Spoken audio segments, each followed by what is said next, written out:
selamat datang di podcast EduTalk, ruang diskusi hangat seputar dunia pendidikan, perkembangan anak, dan dinamika psikolog.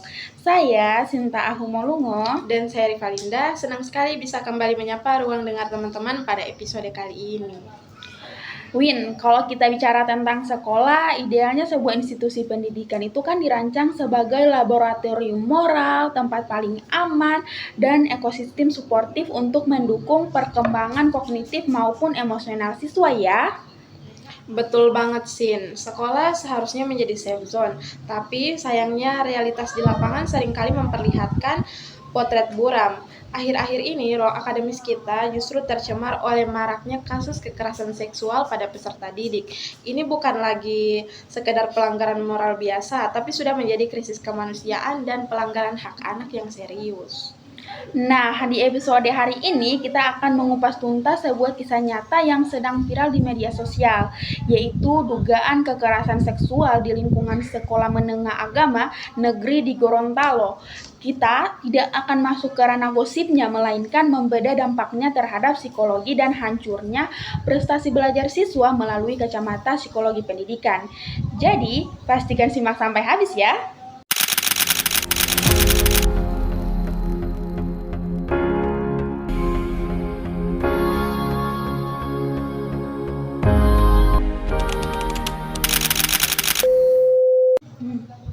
Oke, Sin, mungkin kita ingatkan kembali kronologi atau gambaran umum dari kasus ini tanpa menyebutkan nama spesifik korban demi etika perlindungan. Peristiwa ini menjadi perhatian publik karena melibatkan seorang oknum guru senior berusia 57 tahun dan seorang siswi di bawah umur yaitu berusia 16 tahun.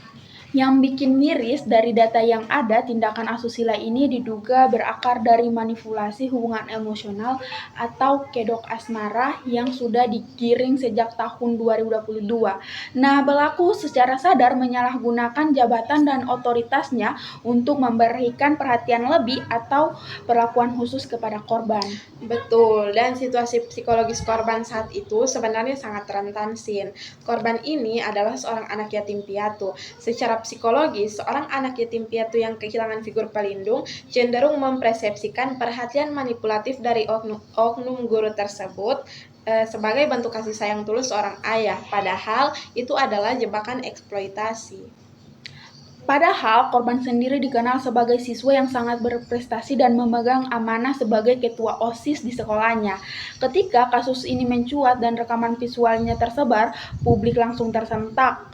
Banyak yang bertanya di mana fungsi pengawasan sekolah, mengapa institusi yang harusnya melindungi justru menjadi tempat terjadinya pelecehan. Dan masalah utamanya, Sin, banyak korban pelecehan di luar sana yang merasa terjebak, takut untuk bersuara, atau bingung harus melapor ke siapa. Karena sistem internal sekolah yang seringkali tidak menyediakan dukungan yang memadai. Ini alarm keras buat dunia pendidikan kita. Sekarang, mari kita bedah fenomena ini secara akademis. Mengapa trauma akibat kekerasan seksual dari seorang guru bisa langsung melumpuhkan prestasi belajar siswa di kelas? Kalau kita bawa ke teori hierarki kebutuhan Abraham Maslow, ini kelihatan banget polanya.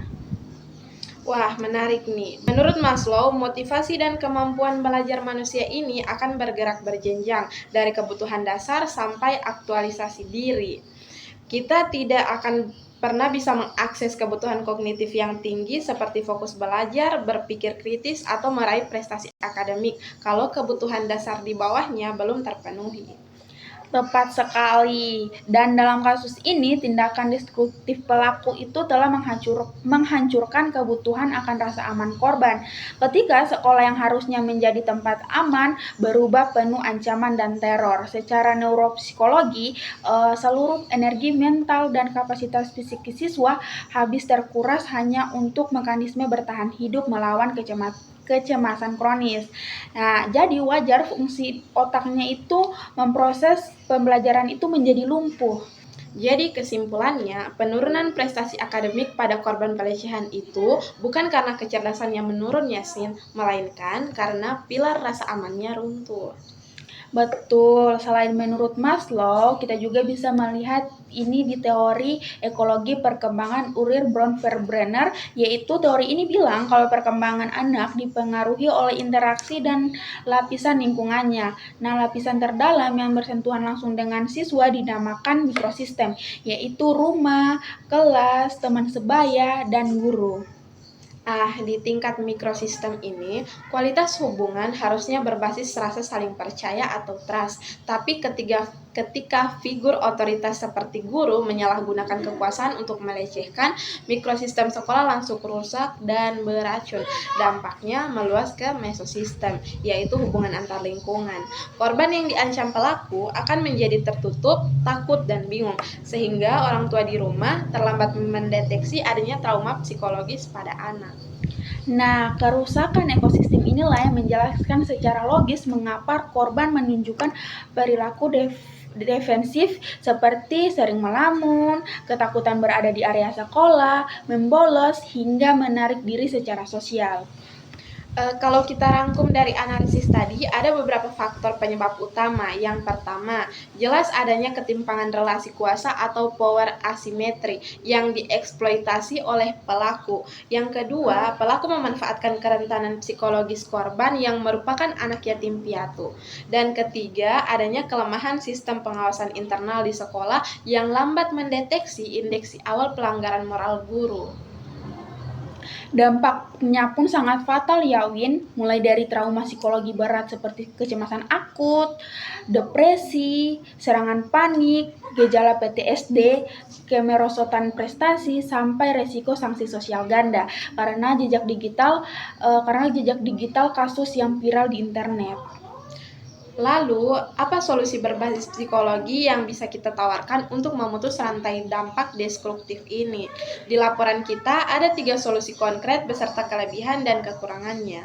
Solusi yang pertama adalah penerapan pembelajaran pekat trauma oleh guru. Nah, guru dilatih untuk mengenali perubahan perilaku siswa, penyitaan trauma, dan memberikan akomodasi akademik, seperti dispensasi atau fleksibilitas waktu tugas dan ujian.